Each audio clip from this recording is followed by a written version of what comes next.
Allez, bonjour à tous, j'espère que vous allez bien aujourd'hui. Revue de marché, on parlera bien sûr de BTC, on verra clôture weekly et mensuelle, est-ce que c'est plutôt bullish ou pas. On préparera notre semaine de trading, voir si sur du court terme, il y a des setups ou pas qui s'enclenchent. Je vais vous dire tout simplement mon avis sur la semaine qui arrive. On parlera bien sûr d'Ether et on verra des altcoins qu'on m'a demandé d'analyser. J'ai noté MKR, LTC et j'ai STX.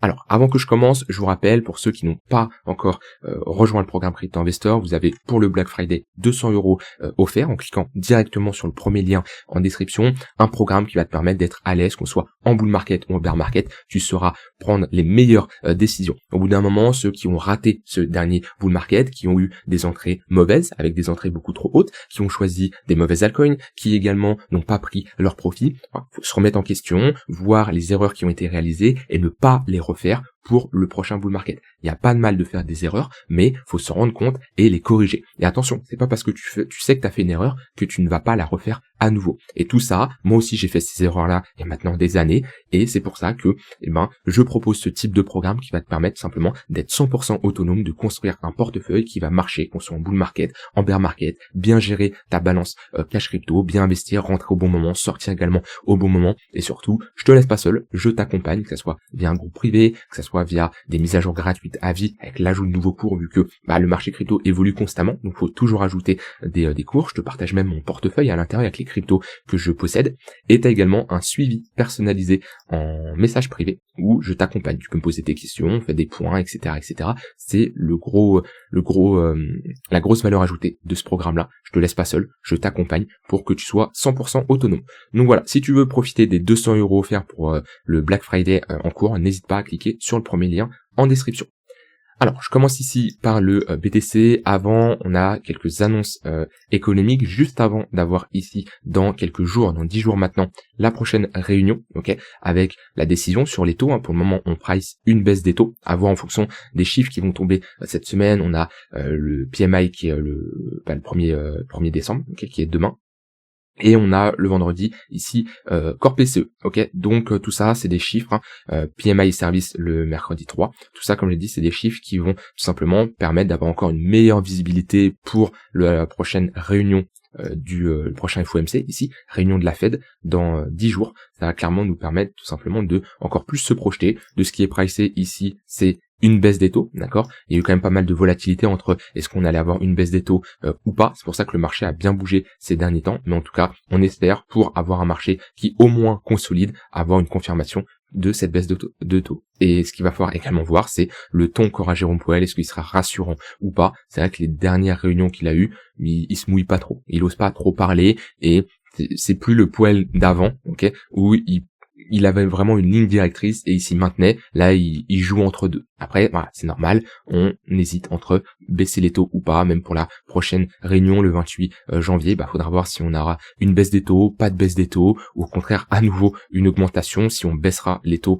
le 10 décembre, c'est très peu probable que si on a une baisse des taux ici, qu'on augmente les taux après. C'est pas possible et ça serait un bordel sur les marchés si ça arrive. Mais c'est possible d'avoir aucune baisse des taux dans 10 jours et à nouveau aucune baisse des taux le 28 janvier. Bon, dans tous les cas, on verra ce que nous dit la Fed, mais je vous rappelle que c'est les taux qui drive actuellement le marché, et toutes les annonces économiques qu'on a impactent tout simplement les taux. Donc c'est un peu comme ça un cercle qui va se mettre en place, et les différentes annonces économiques qu'on va avoir, certaines vont être importantes, on va dire ils ont une étoile, d'autres qui vont en avoir deux, d'autres trois, etc. Tout ça, ça va avoir un impact sur les taux. Et ça va avoir un impact sur les marchés, que ce soit les marchés risk-on et les marchés risk-off. Maintenant, au niveau du BTC, qu'est-ce que ça change? On va avoir ici la clôture weekly qui arrive. Une clôture weekly qui est simplement un rebond. On était ici dans une tendance baissière en weekly. Pour moi, le fait d'être passé sous ce niveau-là et sous ce niveau-là, on a une confirmation de cette tendance baissière, qui nous confirme comme quoi on a une inversion de dynamique. On ne fait plus des creux et des sommets de plus en plus hauts, mais on fait bien ici des creux et des sommets de plus en plus bas. Donc voilà, pour moi ici c'est juste un rebond. On n'a pas une clôture weekly bullish comme par exemple ce type de clôture qui est une bougie impulsive qui nous casse ce sommet-là et qui nous réintègre ce niveau-là. Pour le moment, on a une clôture, comme j'ai envie de dire, assez classique. Clôture mensuelle, pour le moment, elle reste neutre. Alors oui, on a un break de ce niveau-là. On pourrait voir ça comme bearish. Maintenant, moi, je vois ça comme rien qui change dans notre tendance, vu qu'on continue à faire des creux et des sommets de plus en plus haut, tant que la clôture mensuelle ne dépasse pas ce niveau-là. Sinon là, oui, ça serait assez bearish et on aurait de grandes chances de retourner chercher les 50 000 $. Donc voilà, sur du long terme, pas de grosses clôtures et pas de gros changements de ce côté-là. Maintenant, moi, c'est surtout, comme je l'ai dit, sur du court moyen terme qu'actuellement, je travaille beaucoup plus le marché en cherchant des setups, en cherchant simplement des configurations qui vont me permettre de rentrer en position. Je suis toujours prudent sur ce niveau-là, ça je vous l'ai dit ces derniers temps. Pourquoi? Parce qu'on est sur un niveau de résistance, ok, et il y a deux plays à faire pour moi ici. Soit on a ici un break pullback, ok, on peut chercher un long à ce niveau-là pour revisiter les 99 000 $. Soit on rejette maintenant, et dans ce cas-là, grande chance d'aller chercher l'extrémité basse vers les 85 000 $. Dans tous les cas, ici, on peut peut-être entrer dans une phase de consolidation. C'est possible. J'ai du mal à croire que le marché pose ici un V-bottom et reparte to the moon. Souvent, ce type de structures ici sont amenées à être retestées, que ce soit maintenant, ça peut être plus tard, rien ne nous empêche de faire ça et de la retester plus tard, mais dans tous les cas ici pour moi c'est beaucoup trop tôt pour parler de bottom. Et si je mets des moyennes mobiles, oui, les moyennes mobiles court terme sont plutôt encourageantes, donc on est repassé sous au-dessus d'une heure, au-dessus du 15 minutes, maintenant on est sous le 4 heures et on est également sous le tunnel daily. Donc faut patienter, et là faut patienter tout simplement. J'en vois beaucoup qui cherchent à faire de l'overtrading, à trader, chercher des setups et des setups. Et le problème c'est que souvent, c'est même pas la volatilité, une volatilité énorme qui va impacter le plus les traders, c'est quand le marché fait rien. Et je l'avais vu pendant cette phase-là.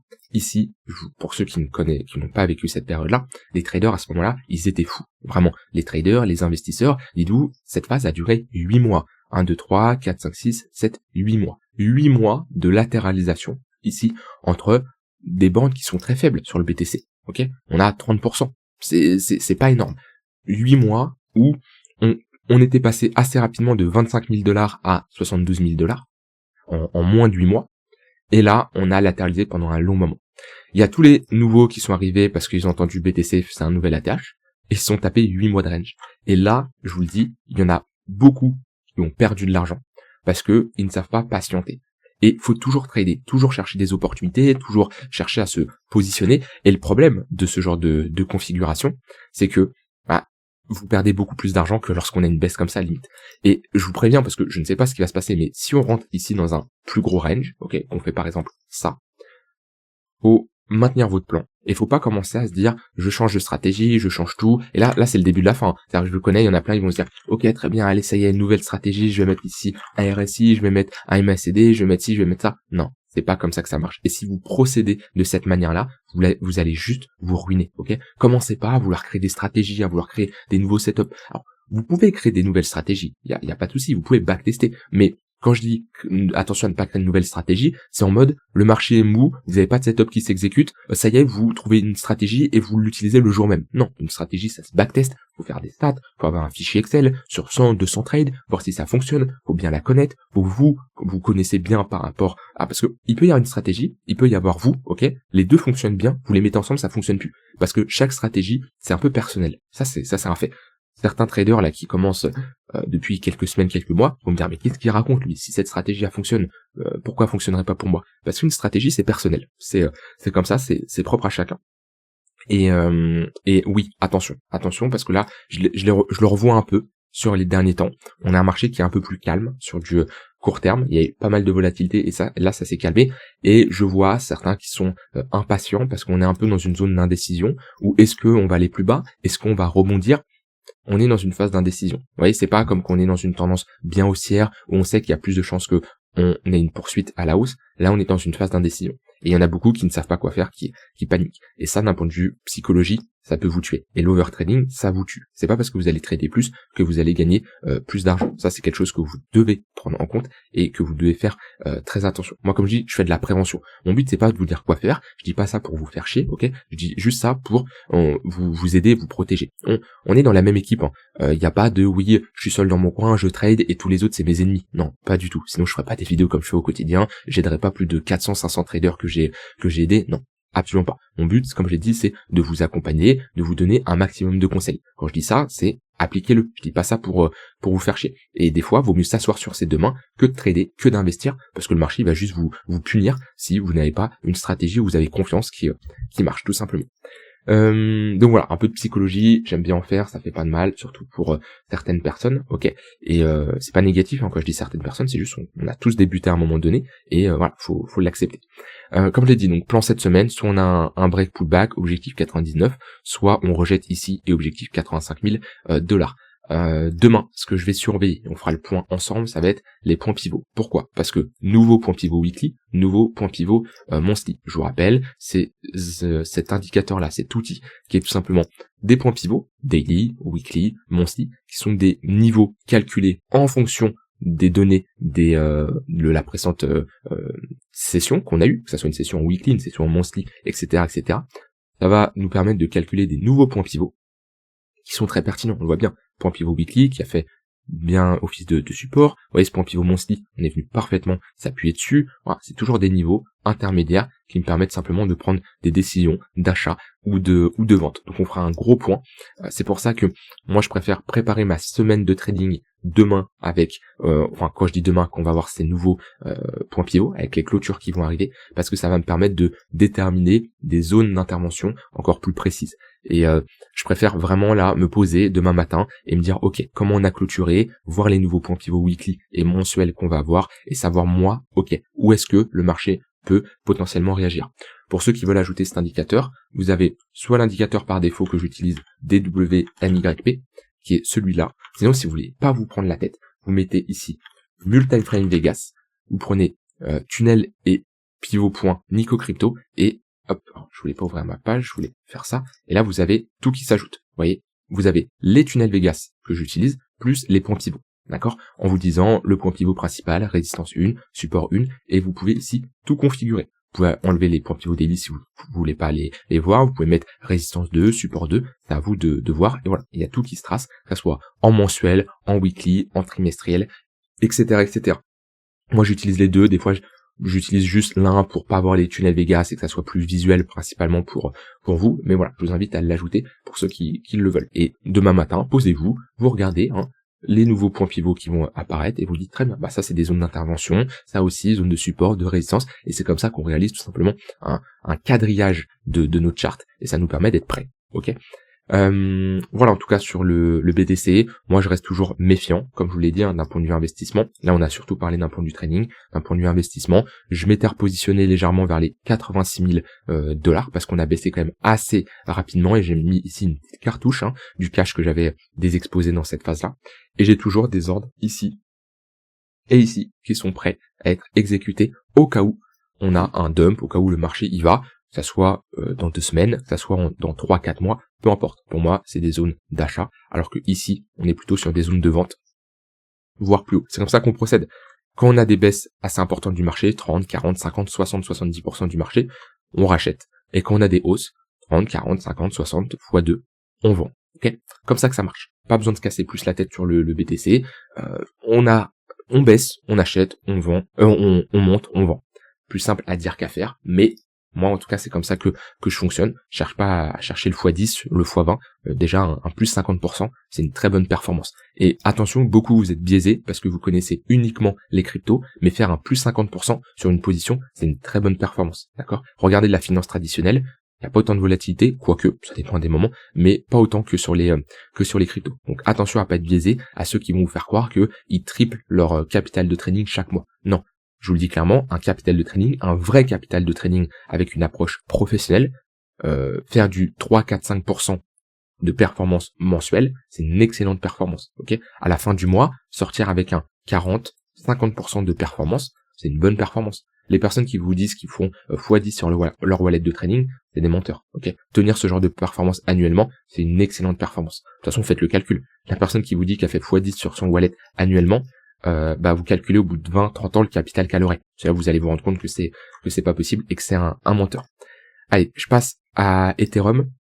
Ethereum, on en est où? Eh ben, on est revenu chercher ici, comme je l'avais dit, ce niveau de support, là, 2800, 3000 $. On a un rebond qui est en cours. On va également avoir clôture weekly, clôture mensuelle.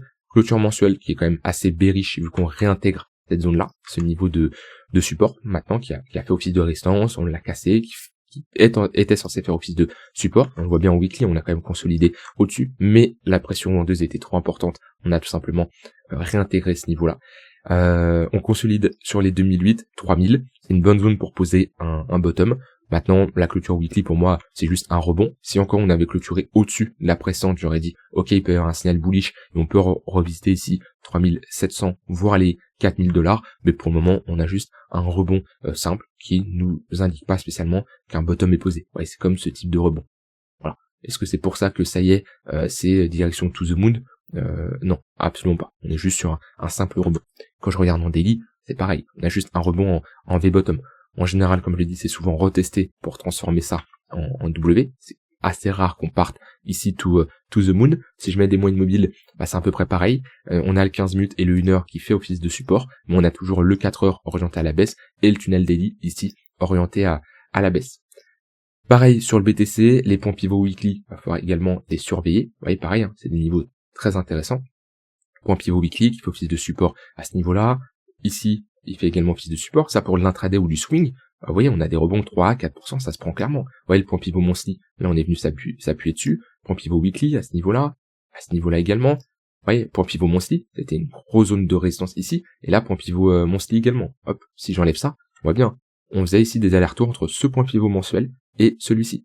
Hop, et à l'intérieur, des points pivot weekly qui peuvent également faire office de résistance. Vous voyez, parfaitement, là, le top, ici, se fait parfaitement sur un point pivot weekly. Moi, je me rappelle d'un point pivot weekly qui a posé une mèche pile poil dessus, où j'avais pris un long. Alors, on avait ce point pivot mensuel, ici, et je sais plus où il est. Je me rappelle plus. Exact. Ah bah c'est lui. Je me rappelle, j'avais pris un trade à ce niveau-là, je crois. Ouais, ce point pivot weekly, ici. On a parfaitement posé un bottom dessus, j'avais pris un long pixel. Alors, c'est assez rare, mais vous voyez, c'est souvent des niveaux où on a de quoi prendre des longs. Pareil, à ce niveau-là. Alors, ça marche pas à chaque fois. Et c'est pas parce qu'on a un point pivot weekly que c'est sûr à 100% qu'on va y aller. Ouais, celui-ci n'a jamais été touché, celui-là également. Mais, comme je l'ai dit, c'est toujours des niveaux d'intervention qu'il faut surveiller. Et là, quand on aura notre clôture weekly, notre clôture mensuelle, on aura à nouveau point pivot weekly, point pivot mensuel qu'il faudra tout simplement surveiller. Voilà, pour Ether, on va regarder le marché US ensemble parce qu'il s'est bien repris ces derniers temps. Il y a eu une très bonne réintégration sur le SP500. On est repassé au-dessus des 6008. Pour moi, c'est assez bullish ce que nous fait ici le SP500. Il y a de grandes chances d'aller taper un nouvel ATH pour moi. C'était un peu notre polarité. Hein. Je vous avais dit, on évolue sous les 6800, on s'est bearish, on repasse au-dessus des 6800. C'est plutôt bullish. Avant, en fonction des chiffres qui vont sortir cette semaine, bien sûr, la prochaine réunion FOMC va être très importante et va clairement créer de la volatilité. Mais c'est là où on voit que les dips comme ça sont assez rachetés. Quand je mets des moyennes mobiles, on avait perdu le tunnel 4 heures, ce qui m'invitait à penser que c'était assez bearish et qu'on avait de grandes chances d'aller chercher le tunnel daily. Le marché s'est repris avant. Voilà, c'est là où on voit que le trading c'est pas quelque chose de qui marche à 100%, c'est pas vous avez pas raison 100% du temps. Vous voyez, à chaque fois qu'on revenait chercher le tunnel 4 heures, je vous disais, c'est une bonne opportunité pour long. Ici, pareil, bonne opportunité pour long. Donc on peut avoir raison une fois, deux fois, trois fois, quatre fois, 5 fois, 6 fois, 7 fois. Et ici se tromper, est-ce que c'est la fin, est-ce que ça veut dire que je suis nul et tout? Non, absolument pas. C'est là l'importance d'avoir quoi? Une gestion du risque. Parce que si je me trompe, si j'ai raison là, j'ai raison là, j'ai raison là, j'ai raison là, et là je fais du cash, et là je fais du cash, mais là je me trompe, et j'ai tellement une mauvaise gestion du risque que l'argent que je perds ici est tellement importante que elle compense tous les gains que j'ai fait ici, ça sert à rien. Et c'est là d'avoir une bonne gestion de risque, c'est que si là ici j'ai un gain et un gain là, et là je prends une perte, c'est pas grave, parce que proportionnellement, avec un bon risk reward, une bonne gestion de risque, ici je gère parfaitement. Voilà pour le SP500. Au niveau du Nasdaq, c'est globalement similaire. On a une charte qui est similaire. On passe au-dessus des 25 400. On voit que c'est un peu les 6008 ici du SP500. Un peu en retard quand même, mais pareil, le 4 heures qui faisait office de support, on le perd. Ok, on a presque été chercher le tunnel daily et ici on a réintégré. Donc pour moi ici on peut aller faire un nouvel ATH, sauf si on commence à avoir bien sûr une inversion de nos dynamiques. Faut pas être stupide, hein. Si on voit une pattern de retournement, faut pas se dire ah non c'est sûr qu'on va aller à l'ATH. Donc ça dépend des setups que vous avez, mais là pour l'investissement long terme, je vous rappelle, c'est des actifs où on est beaucoup trop haut. Vaut mieux attendre d'avoir des DOM de au moins 15-20% comme on avait eu en mars-avril dernier. Alors, au niveau des altcoins, je vais demander d'analyser. J'ai ici MKR. Je me mets en weekly, hop. Regardez la vidéo que j'ai faite hier, pour ceux qui l'ont pas vue, elle est très intéressante. Ici, voici les pires altcoins à acheter. Ne fais pas ces erreurs-là. C'est une vidéo qui va pas peut-être intéresser tout le monde à premier abord. On va dire ouais, ok, je m'en fous, dis-moi ce qui va se passer sur le BTC. Sauf que cette vidéo est très importante parce que vous êtes beaucoup investis sur des altcoins qui ne reperformeront plus. Ok, c'est un fait. Et vous voyez, par exemple, je prends le cas de MKR. 2021, on a fait un nouvel ATH. On n'a rien fait en 2024 ici. Alors oui, on a eu une performance, c'est un fait. Sauf que quand je regarde la performance de MKR, on est à peu près ici sur, allez, du point le plus bas à ce point-là, sur un 670%. Très bien. Quand je regarde la performance du BTC, on est sur un combien? On est ici sur un 690%. On va dire globalement la même performance. Mais est-ce que c'est intéressant de positionner sur MKR, de faire une performance similaire au BTC, mais on prend beaucoup plus de risques en investissant sur MKR? Pourquoi? Parce que MKR du jour au lendemain peut disparaître. Ça va pas impacter le BTC. Par contre, si BTC disparaît, ça va vraiment impacter Maker, d'accord? Donc quand vous investissez sur une altcoin, vous prenez plus de risques que sur le BTC. Il faut avoir un rendement important, bien sûr, de l'autre côté. Maintenant, moi sur Maker, ce que je vois, c'est globalement un gros range. Avec ici, on peut parler d'un excès, mais on a ici une grosse phase de latéralisation. Alors oui, on est revenu chercher une très bonne zone de localisation, une autre ligne de coup, ici, de cette pattern en W. À ce niveau-là. On est revenu chercher un premier rejet acheteur, un deuxième rejet acheteur avec une très bonne clôture weekly qu'on a sur Maker. Ça c'est un fait, avec un beau ravalement. On est dans une bonne zone pour chercher à se positionner. Et si là on pose un bottom, bah, on peut mettre un Fibo. Hop, on met un Fibo, point le plus haut, point le plus bas. 0,382 c'est une bonne zone. En plus d'un point de vue price action, ici on est sur une zone de résistance, clairement, on le voit bien. Bonne zone de résistance, et ensuite c'est d'aller chercher ici les 0,618. On a pareil une bonne zone pour potentiellement rejeter, parce qu'on a une bonne confluence, qu'elle soit déjà d'un point de vue price action, mais également sur notre retracement de Fibo. On a un bon rebond en V-bottom, ça m'étonnerait pas d'avoir peut-être une correction avec un pullback, parce que là on est toujours dans une tendance baissière. On le voit bien, les sommets ici sont toujours de plus en plus bas. Soit on fait ça, ok, ça serait pas mal, soit on réalise ici une structure en W, mais pour le moment on reste dans une dynamique baissière. Si je mets des moyennes mobiles, on a regagné le 4 heures, mais on voit que le daily est toujours orienté à la baisse. Mais c'est vrai que c'est une altcoin qui est plutôt pas mal, qui se démarque au vu de la performance des altcoins cette semaine. C'est une crypto qu'on peut considérer comme forte. Et vaut mieux certes se positionner sur une extrémité basse que sur une extrémité haute. Maintenant on voit qu'il y a une grosse résistance ici. Donc si vous cherchez des longues sur l'extrémité basse, avoir un TP partiel dans cette zone-là, ça peut être pas mal. Et après, il y a deux grosses zones de résistance sur Maker, c'est celle-ci et celle-là. Si on commence à passer ce niveau-là, grande chance d'aller chercher les 4000, on casse les 4000, grande chance d'aller faire un ATH. Maintenant, on n'y est pas. Voilà, je vous dis juste les targets, objectif par objectif. Là, pour le moment, en tout cas, on est sur un niveau de support. Ouais, juste des traits, ça suffit, pas besoin d'avoir 40 000 indicateurs. Ici, on a 3 niveaux, bah on cherche à se positionner en fonction des niveaux auxquels on se trouve. Ensuite, analyse de LTC. Alors, LTC, hop, bon, j'en ai parlé hier dans cette vidéo-là. Pour moi, LTC, c'est pas un projet incroyable. Au vu de la performance qu'il a fait en 2021, 2023, 2024, 2025, il a rien fait. On est toujours ici, dans cette phase de latéralisation. Soit on casse les 125, et oui, là il y aura un signal qui sera clairement bullish, on aurait de grandes chances d'aller chercher ici 280, qui est ce sommet-là. Maintenant, tant qu'on ne passe pas ce niveau-là, bah c'est tout simplement un range, ok. Donc, on peut faire du ping-pong, l'extrémité haute, une bonne zone pour chercher des shorts, l'extrémité basse, une bonne zone pour chercher des longues, et voilà, on peut tout simplement faire du ping-pong entre les deux. Donc ça va dépendre bien sûr de si vous avez un setup ou pas qui s'exécute. Là actuellement on est où? Bah on est un peu au pire endroit. Pourquoi? Parce qu'on est sur un milieu de range. Un milieu de range, il n'y a rien à faire. Soit on attend de revenir chercher l'extrémité basse, comme je l'ai dit, soit de revenir chercher l'extrémité haute. Mais le milieu de range, bah c'est un peu là où monsieur, madame, tout le monde se positionne. Vous voyez, je vais sur Binance, je cherche ici mon volume profile, ici dans outils, tac, profil de volume à GameFix. Je trace mon range, qu'est-ce qu'on voit? On est, voilà, la zone intéressante, soit au niveau de la value area high, soit au niveau de la value area low, mais dans la value area, ici, value area, qui représente 70% du volume échangé, c'est pas une bonne zone pour quelqu'un qui cherche à faire du trading de range, parce que d'un point de vue risk-reward, ça va pas être intéressant. Sur un range, si vous positionnez sur l'extrémité basse, par exemple ici, vous avez une invalidation qui est claire. L'invalidation, c'est on clôture en weekly en dessous de mon range, je sors. Et vous voyez, j'ai un risk reward intéressant. Même pour aller chercher la value area high, ici, j'ai 2,5 points. Par contre, je me positionne au milieu de range, c'est catastrophique. Voilà, j'ai pas un risk reward qui est intéressant. C'est pour ça, faut soigner ses entrées. Mais pour moi, LTC, sur du long terme, n'est pas un bon investissement. Et dernière crypto, j'ai ici STX. Stacks plutôt. Hop. Ici.